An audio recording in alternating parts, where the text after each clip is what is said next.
자, 오늘은 365쪽에 도시훈계 시설부지 매수청구제도. 자, 여기를 좀 보겠습니다. 도시훈계 시설부지 매수청구제도. 자, 이건 사실상 좀 깊은 내용인데요.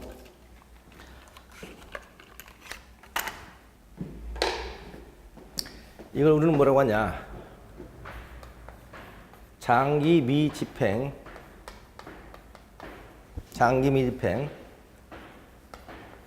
도시군 계획, 시설 부지, 매수 청구권이라고 얘기합니다.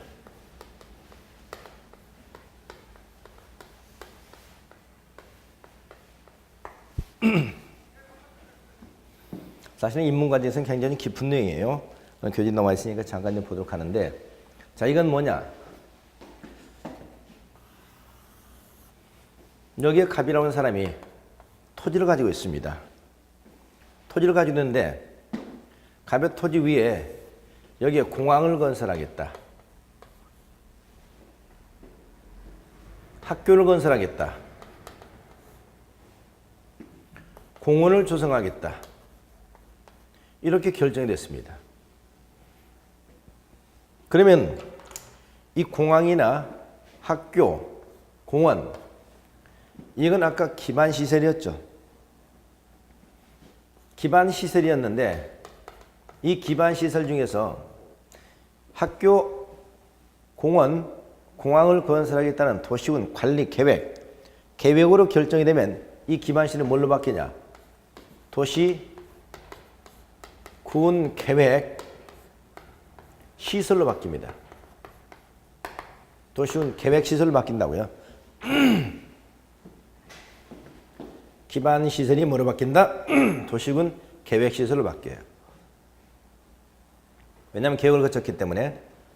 그러면 여기는 뭐라고 하냐? 앞으로 도시군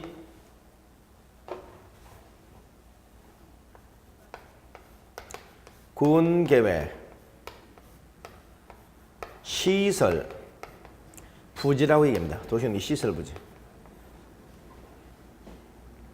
학교라든가 공원, 항만 이런 것들을 건설할 결정된 이 토지를 도시군 시설 부지라고 그래요. 그러면 도시군 시설 부지가 결정되면 가면 이 토지를 을에게 처분할 수 있을까요, 없을까요? 처분할 수는 있습니다. 처분할 수는 있어요.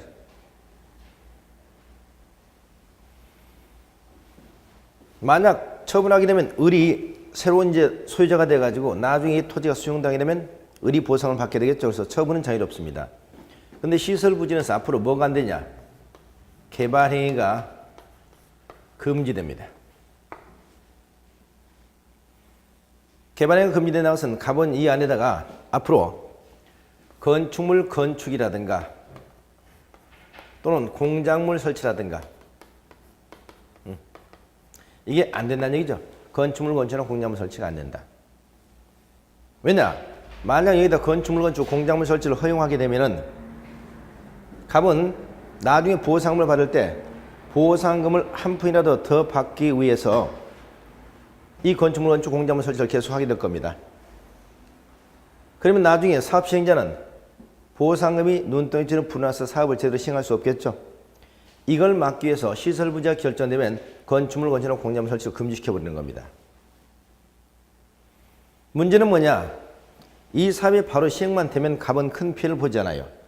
왜? 갑은 수용당한 보상을 받으면 되니까.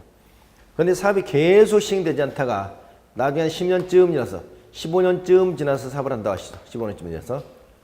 그러면 15년쯤 지나서 사업을 시행하게 되면은 갑은 보상금을 받게 되는데, 첫째, 토지 가격 보상금을 받습니다. 또 하나 뭘 보상을 받느냐? 토지 가격이라든가 그 위에 이미 가지고 있던 기존의 건축물 등을 보상을 받는데 갑은 그래도 피해를 봤어요. 어떤 피해를 봤죠? 지난 15년 동안 이 토지를 이용을 못했잖아요. 지난 15년 동안 이 토지를 이용하지 못한 그 낭비해버린 시간과 세월에 대해서는 보상을 받지 못한다는 얘기죠. 이게 문제가 있습니다. 그래서 갑이 이것을 우리 헌법재판소에도 위헌소송을 제기하니까 헌법재판소는 그렇다. 장기간 집행하지 않고 거기에 보호상에 관한 규정을 두지 않은 것은 헌법의 위반이다라는 결정을 내립니다. 그래서 나온 제도가 이 토지를 장기간 집행하지 않으면 매수해달라고 청구하는 제도가 우리 국토계획법에서 신설된 제도입니다. 이게 장기 미집행 도시훈계시설부지 매수청구 제도입니다. 이건 시험에서 거의 매년 출제해서 굉장히 중요한 파트예요. 자, 그래서 여러분이 토지를 가지고 있는데 그 토지에 학교라든가 도로라든가 공원이라든가 이런 것이 결정되고 계속 일정 기간 집행되지 않으면 이 토지를 매수해달라고 여러분이 청구하는 제도, 이게 장기 미집행 도시훈계시설부지 매수청구권이다. 이렇게 이해하시면 되겠습니다. 자, 매수 청구하려면 먼저 매수 청구의 요건입니다. 매수 청구 요건은 첫째, 10년 미집행해야 됩니다. 그리고 지목되어야 됩니다. 10년이 넘도록 시행되지 않았어야 돼. 시행되지 않았어야 된다. 집행되지 않았어야 된다. 10년 이내 완료되지 않았다는 뜻은 아닙니다. 집행되지 않았다. 그리고 지목이 반드시 돼야 됩니다. 지목이 돼가 아니라면 전이라든가 답이라든가 과수원이라든가 이런 경우는 다른 목적으로 이용할 수 있었기 때문에 큰 피해를 보지 않았다는 거죠. 그래서 반드시 지목이 된 경우만 매수를 청구할 수 있어요. 두 번째, 청구 대상은 뭐냐? 뭘 매수를 청구할 수 있냐? 토지만 매수를 청구할 수 있는 게 아닙니다. 토지는 모두 건축물, 또 기준은 뭐까지? 정착물까지 매수를 청구할 수 있습니다. 토지, 건축물, 정착물. 세 번째, 청구권자. 누가 매수를 청구하느냐? 지목이 대인 토지 소유자입니다. 지목이 대인 토지 소유자 매수를 청구해요.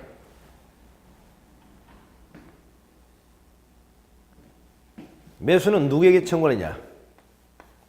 매수 의무자에게 청구한다라고 대답하셔야 됩니다. 매수무자. 그럼 매수무자 누구냐? 매수무자는 원칙적으로 그 일적에 6개 지역장입니다. 이 6개 지역장에 처음부터 저기다 저걸 하겠다는 위반을 했거든요. 그래서 6개 지역장한테 매수를 청구합니다. 그런데 이미 일루간 다르게 사업시행자가 정했으면 사업시행자한테 매수를 청구할 수 있고요. 또 시설에 설치 의무자라든가 또는 관리 의무자, 관리 의무자가 따로 결정됐으면 설치 의무자, 관리 의무자의 매수를 청구할 수 있습니다. 그러니까 매수 청구는 누구한테 한다? 매수 의무자에게. 매수 의무자 누구다? 6개 지역장. 다만 이미 시행자가 결정됐으면 사업시행자, 설치 의무자, 관리 의무자가 결정됐으면 설치 의무자, 관리 의무자에게 매수를 청구할 수 있다. 이렇게 얘기하세요.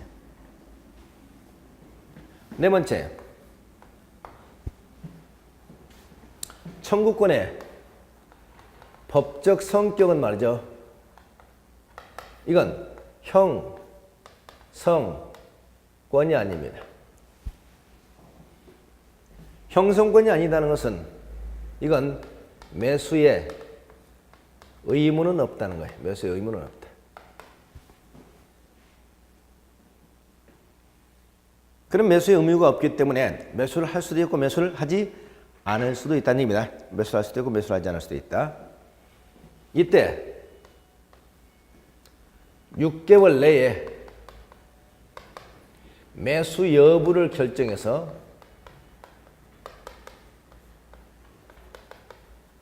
통지를 해줘야 됩니다. 그리고 매수하겠다는 결정을 했으면 2년 내에 매수를 해야 됩니다.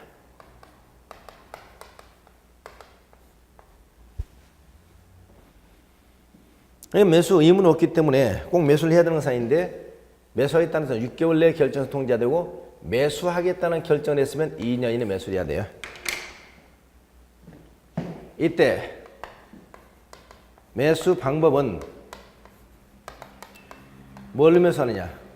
원칙은 현금으로 매수해요. 근데 채권을 발행해서 매수할 수도 있습니다. 이 채권을 우리는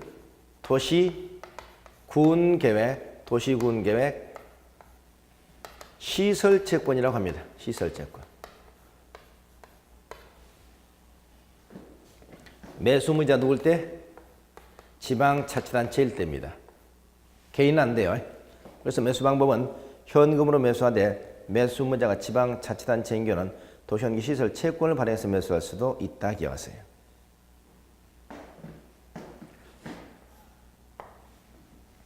그런데 매수를 불응한다.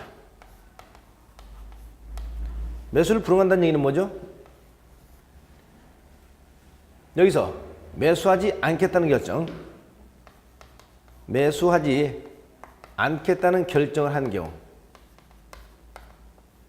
또는 매수 결정을 해놓고 2년 내에도 매수를 하지 않는 경우를 말합니다.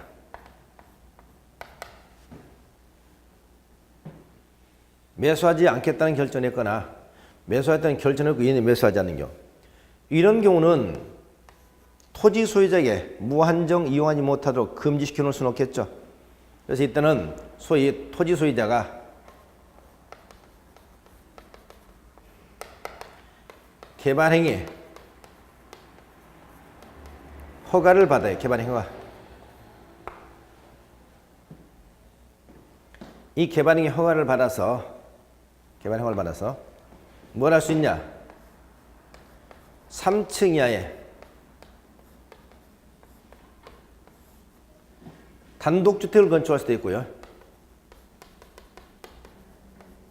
3층에 제1종 근린생활시설, 근생이라고 그러죠. 2종 근린생활시설, 이걸 건축할 수가 있다 하는 겁니다.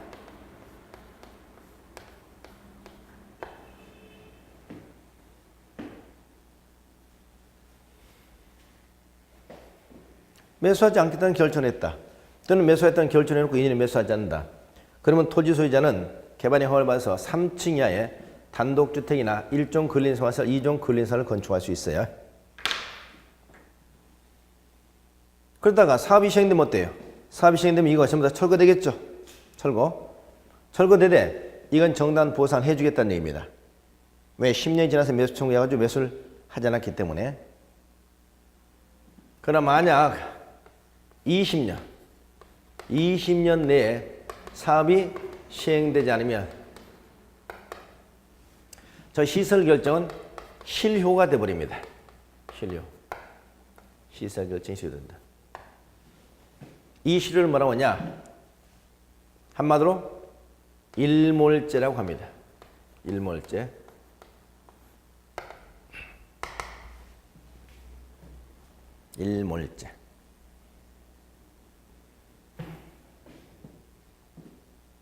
그래서 10년이 지나서 이걸 설치했는데 10년이 지나서 다시 사업이 시행되면 이건 우리가 철거되고 정당한 보상을 해준다. 그러나 만약 20년이 넘도록 사업이 시행되지 않으면 20년 경우는 다음 날에 시설 결정이 자동적으로 실효가 돼요.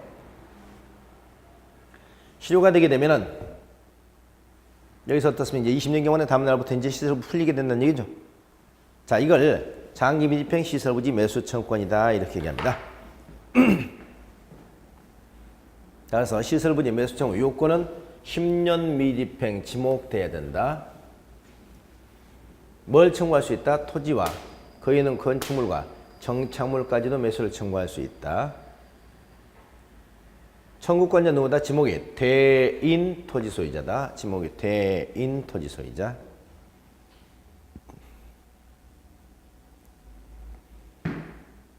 그 다음 매수무자는 6개 지역장이 원칙이고 이미 사업시행자가 결정된 사업시행자, 시설의 설치무자, 관리의무자가 있으면 설치무자, 관리의무자가 매수무자가 된다. 법적 성격은 형성권이 아니다. 따라서 매수의 의무가 없다. 그러나 6개월 이내 매수 여부를 결정해서 통지해야 되고 매수하겠다는 결정을 했으면 매수 결정을 했으면 2년 이내 매수하는 얘기입니다. 이때 매수는 뭘로? 현금으로 매수하되 매수무자가 지방자치단체의 채권 또 시설 채권을 발행해서 매수할 수도 있다. 그러나 매수하지 않겠다는 결정을 했거나 매수했다는 결정을 해놓고도 이인이 매수하지 않았다. 즉 불응한 경우죠.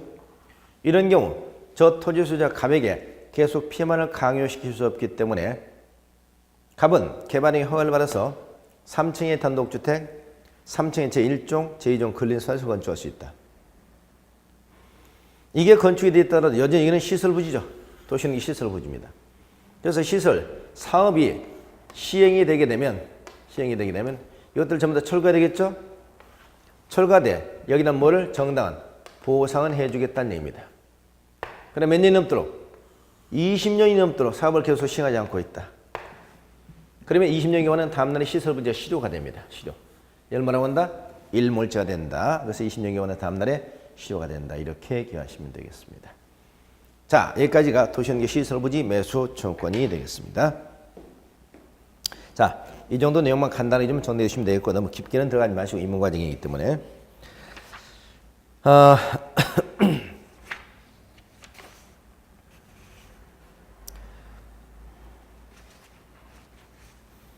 그 다음에 나오는 제도가 366조 해제권고제도라는 얘기 나오죠. 해제권고제도.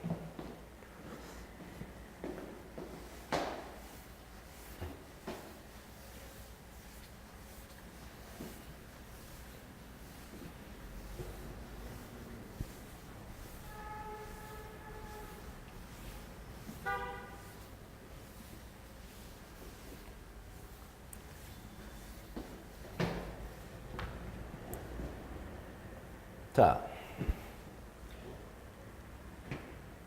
해제 권고제도다. 이건 무슨 얘기냐? 여기서 우리가 매수를 청구해도 매수를 안 해주면 20년의 경우에 다음날 실효가 됐다고 하죠. 실효가 되면 어떻습니까? 토지소유는 또 피해를 보죠. 왜? 지난 10년 동안 3층짜리 단독주택 건축에 쓰다가 20년 경우에는 다음날에 실효가 돼버리면 20년 경우는 다음날부터 아무런 대책이 없죠. 그래서 여기서 우리가 해제 권고제도라는 게 나옵니다. 이건 먼저 첫 번째 보고 의무라는 게 있어요. 보고 의무. 보고 의무는 누가? 지방자치단체장 6개 지역 장이 누구에게? 지방의회에게입니다. 6개 지역장은 지방의회에게 뭐를? 장기 미집행시설 장기 미집행시설이라는 것은 시설부지가 결정되고 10년 이내 집행되지 않고 있는 것을 말합니다. 또는 이제 설치할 필요성이 없어진 시설.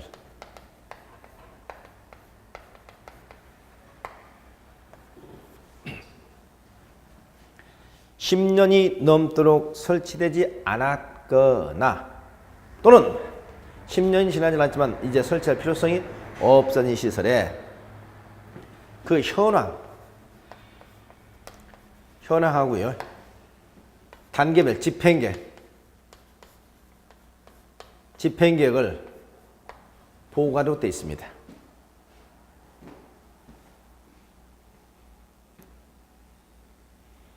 다시 한번 누구는 6개 지역장, 자치단체 장은 누구한테? 지방의회에게. 어떤 거? 10년이 지나도록 집행되지 않고 있는 시설 또는 10년이 지났지만 설치할 필요성이 없는 시설에 그 현황하고 단계별 집행계획을 보고하도록 되어 있습니다. 이걸 보고 의무라고 그래요. 그럼 보고를 받으면 여기서 해제 권고가 있습니다. 누구는? 반대로 지방의회는 6개 지역장에게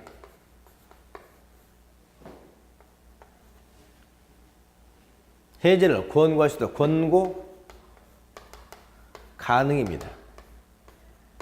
무슨 사항이다? 재량사항이라는 얘기죠.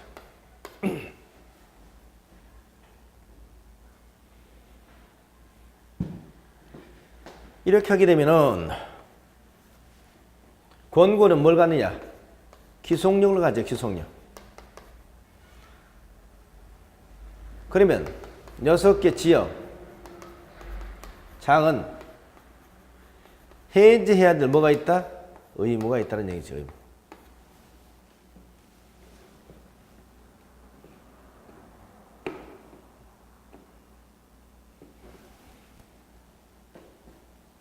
해제 의무가 있다. 자, 일단 여기까지만 기억하겠습니다. 너무 깊게 들어가지 않고.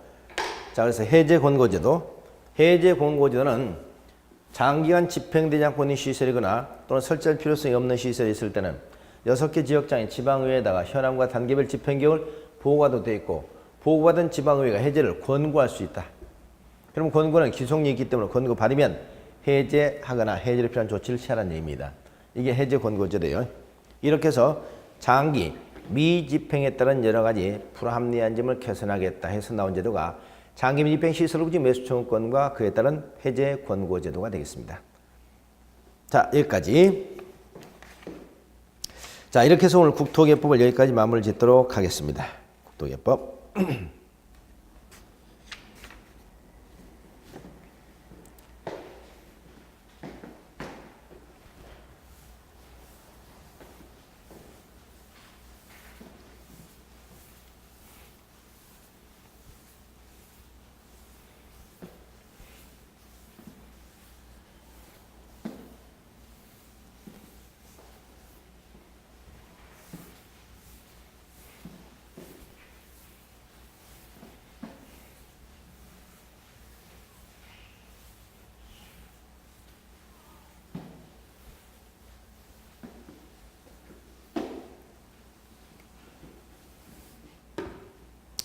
자, 그 다음에는 우리가 교재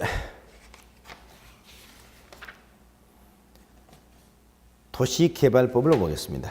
도시개발법.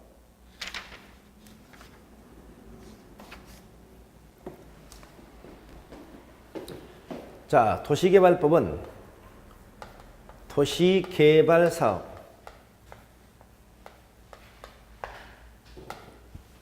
도시개발 사업의 절차를 정하고 있는 법률이 도시개발법입니다.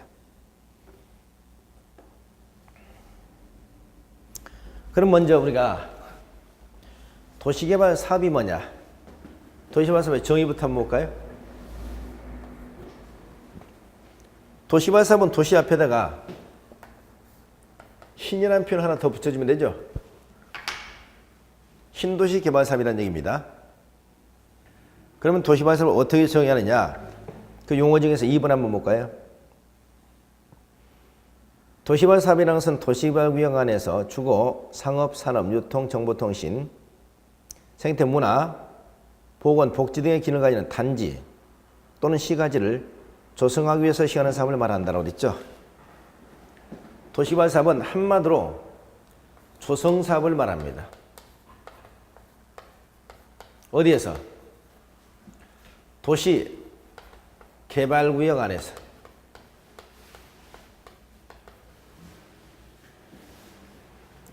무엇을? 각종의 단지와 시가지입니다. 자, 앞으로 도시개발 사업이 뭐냐 그러면 도시개발 사업은 도시 개발구역 안에서 시행하는 각종의 단지와 시가지를 조성하는 사업. 단지는 무슨 단지? 주택단지, 공업단지, 산업단지, 유통단지 이런 각종의 단지와 시가지를 조성하는 사업을 도시개발 사업이라고 해요. 이건 도시 외곽지의 토지를 밀어고 이제 신도시, 새로운 도시를 만들어내는 거죠. 이건 도시 외곽지의 토지를 밀어가지고 단지 택지만을 조성하거나 택지 또는 어떤 구역을 정리하는 그런 사업에 그치지 않고요. 도시 외곽지의 땅을 밀어서 하루 새로운 신도시를 시가지하고 그 다음에 각종 단지를 만들어내는 사업입니다. 이걸 도시개발 사업이라고 해요. 그러면 도시개발 사업을 하려면 제일 먼저 뭐가 지정되어 있다? 도시 도시개발구역을 지정하게 되면 왜? 도시는 반드시 도시개발구역 안에서 하기 때문에요. 그래서 도시개발구역 하게 되면 도시개발 사업을 목적으로 지정 고시된 구역, 도시개발 사업을 목적으로 지정 고시된 구역을 말한다. 이렇게 얘기하시면 되겠습니다. 이 구역이 지정이 돼야만이 사업을 시행할 수가 있는 거예요. 자, 그럼 이 도시개발구역은 보통 어디에 많이 지정되어 있습니까? 도시개발구역은 도시의 외곽지역에 많이 지정하겠습니다. 주로 어디에? 비도시 지역에. 도시 지역보다는. 그렇죠? 도시가 조성되지 않은 비도시 지역에 많이 지정된다고요.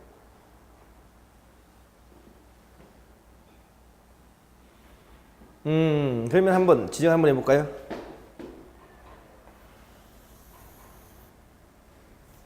여기가 농림지역을 하는 비도시 지역이 있습니다. 여기에 도시개발구역을 지정했네요. 도시개발구역 지정고시를 합니다. 그럼 이 땅은 어떤 땅이었냐? 자, 이런 땅이었어요.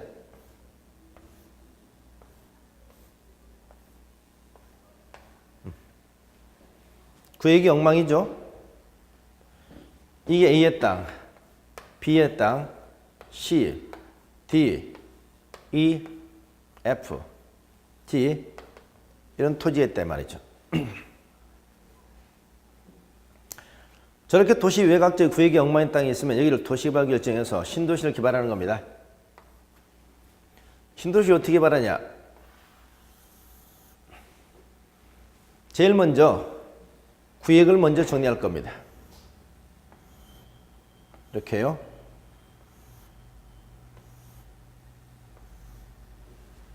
구역을 정리했죠. 두 번째, 이 안에다가 각종 공공시설을 설치할 겁니다. 도로라든가 공항이라든가 공원이라든가 학교라든가 각종 공공시설 설치. 세 번째, 그 위에 단지하고 시가지를 조성합니다.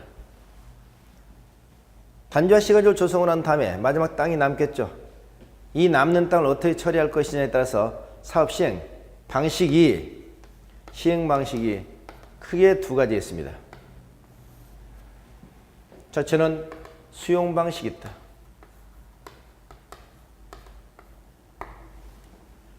두 번째는 환지 방식이 있다.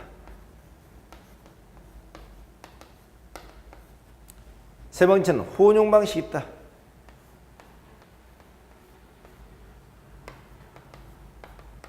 이렇게 세 가지 방식이 있는 겁니다. 수용 방식, 환지 방식, 혼용 방식 세 가지 방식이 있어요.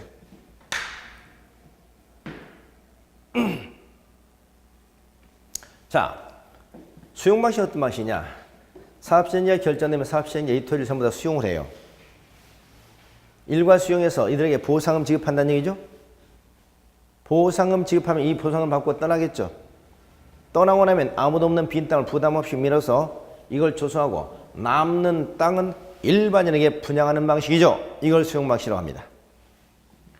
그러면 수용 방식은 어떤 장점이냐? 사업이 신속합니다. 그리고 다툼의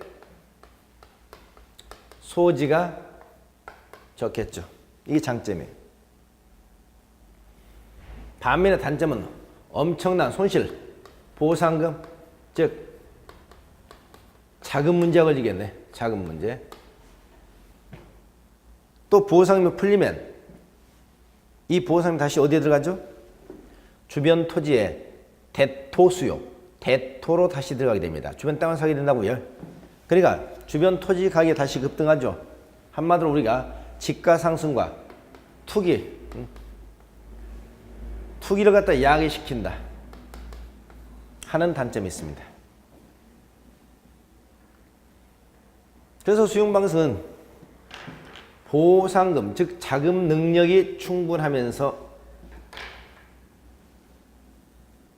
사업을 안정적으로 신속하게 사업을 시행할 수 있는 걸 수용을 하겠죠. 그래서 보통 여기는 사업시행자가 행정청이거나 적어도 우리가 공공사업시행자. 공공사업시행자에게는 보통 우리가 수용방식을 많이 합니다.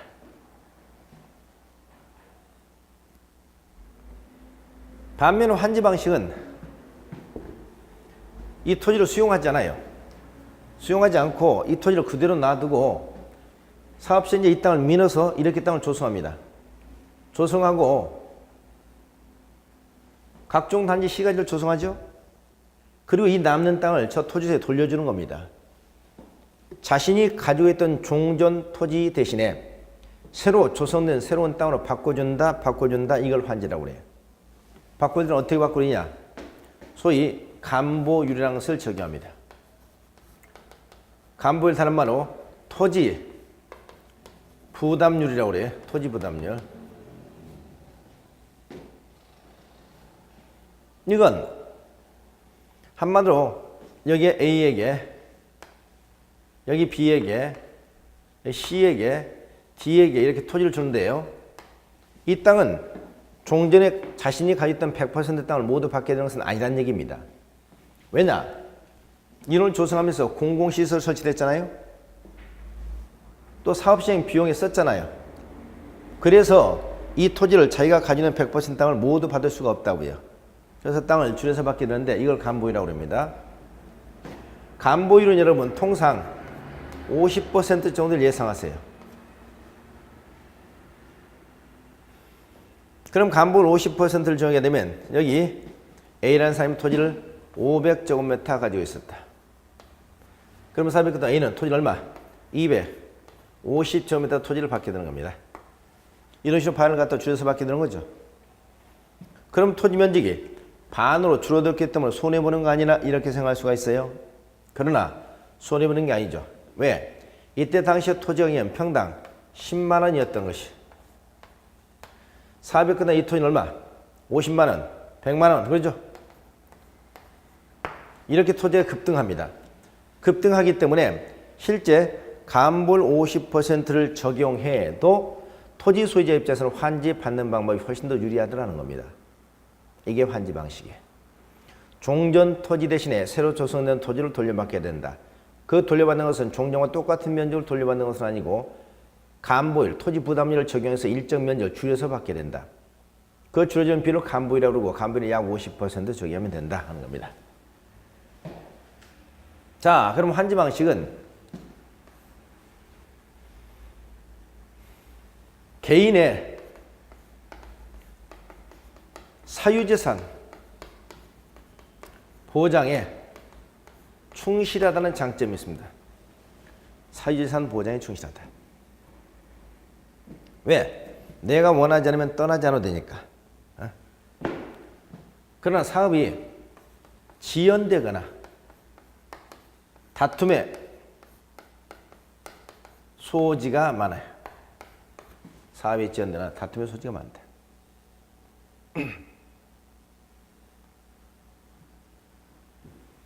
왜냐하면 토지 소유자가 떠나지 않고 그 자리에 남아서 사사건건 밤나라 감나라 이렇게 자꾸 떠들어대죠.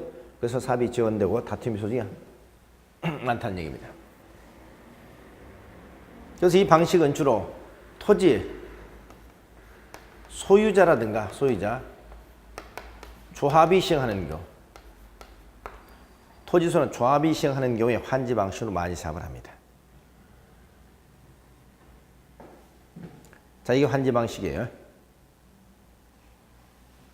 그러면 이 방식은 아까 여기는 행정처는 공공사업 시행에 주로 말한다고 할 거예요. 여기는 토지소 조합이 사업을 시행할 때 환지 방식으로 많이 한다고 그랬습니다. 그럼 결론적으로 이 두 가지 방식 중에서 어떤 방식이 더 좋은 방식이라는 얘기죠? 이건 누구의 관점에서 보느냐에 따라 다르겠죠. 사업 시행자 관점에서 본다면 수용 방식이 좋을 것이고 토지 소유자 입장에서 보면 환지 방식이 좋을 겁니다. 그래서 어느 지역에 이런 도시만 사업이 시행된다라고 발표가 되면 그 다음부터 꼭 다툼이 일어납니다. 시행자는 신속하게 밀어붙이겠다 수용 방식으로, 토지 소유자는 안 된다 환지해라, 이런 가지 많이 이렇게 다투게 돼요. 그래서 이렇게 하다 보면 일부를 수용하고 일부를 환지하는 방식, 즉 두 가지를 병행하는 방식으로 사업을 시행하게 됩니다. 이게 바로 뭐다? 혼용 방식입니다. 혼용 방식. 자, 이렇게 순에는 수용 방식, 환지 방식, 혼용 방식, 수용 방식, 환지 방식, 혼용 방식, 크게 세 가지 방식으로 사업을 시행할 수 있다. 이렇게 얘기하시면 되겠습니다. 이게 도시개발사업의 개요입니다. 도시개발사업의 개요. 도시개발사업이 뭔가 하는 것을 여러분이 아셔야 돼요. 환지에서 이 환지라는 것은 보세요. 바꿀 한자죠. 환지. 땅을 바꿔준다는 얘기입니다. 환지. 땅을 바꿔준 환지. 뭘 정해서? 감보율 토지부담지를 정해서. 자, 이 정도 좀 기억하시고요. 그 다음에 용어정의 보니까 371조 채비지라는 얘기 나오죠? 채비지.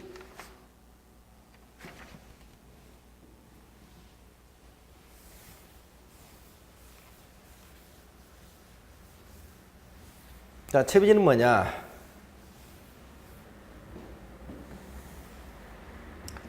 도시개발 사업을 환지 방식으로 사업을 시행하게 되면 사업을 주로 누가 한다고요? 토지나 조합이 사업 시행자가 됩니다. 그러면 도시개발 사업을 환지 방식으로 하게 되면 토지나 조합이 하는데 환지 방식에서는 뭐가 필요 없어요? 이 보상금이라는 게 필요하잖아요. 보상금. 왜? 사업이 끝나고 땅으로 돌려주면 되니까. 그런데 문제는 뭐냐? 엄청난 공사비가 들어간다 이 말이죠. 사업시행 비용, 공사비. 이 공사비를 어떻게 할 거냐는 거지. 공사비는 토지소유자 조합이 자기의 주머니를 각출해서 사업을 시행하지는 않을 겁니다. 그럼 어떻게 하느냐? 이 도시개발구역 내 토지 중에서 가장 좋은 황금의 요지, 이런 데다가 채비지라고 지정합니다. 채비지.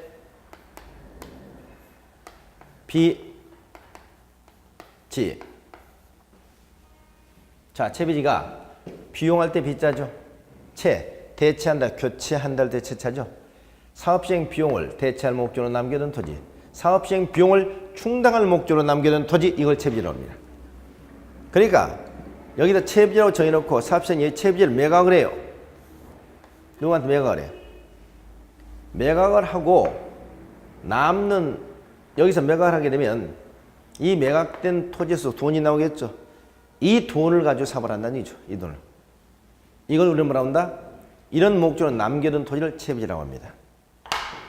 그러니까 우리는 여기서 첫째, 보류지라는 게 나와요. 보류지. 보류지. 두 번째, 채비지라는 게 나옵니다.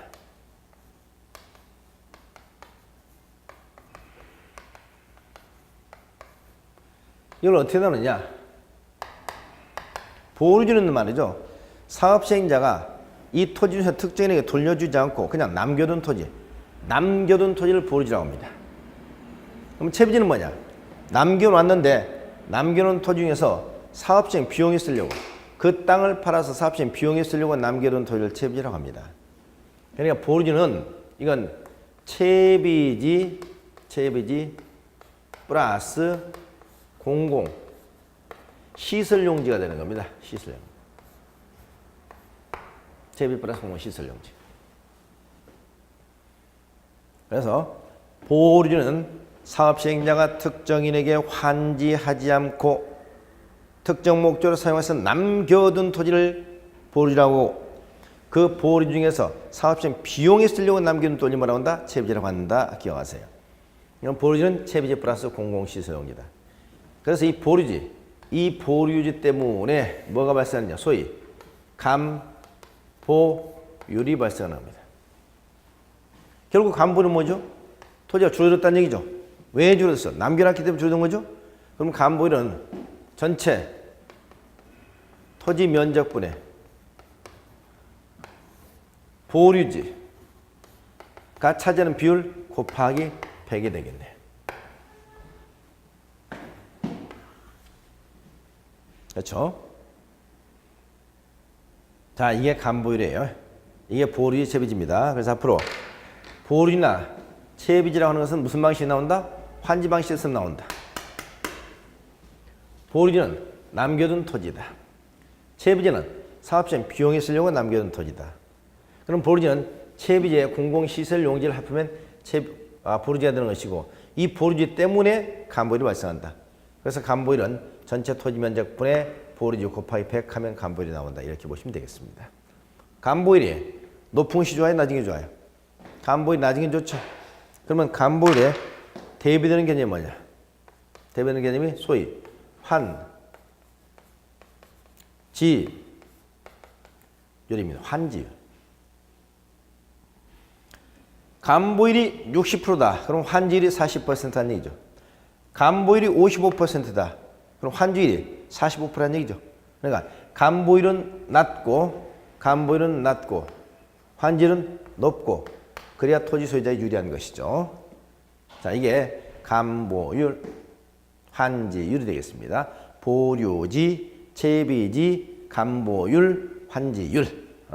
자, 이게 도시시범 시행 방식. 자, 여기까지 잠시 쉬었다 교수 진행하도록 하죠.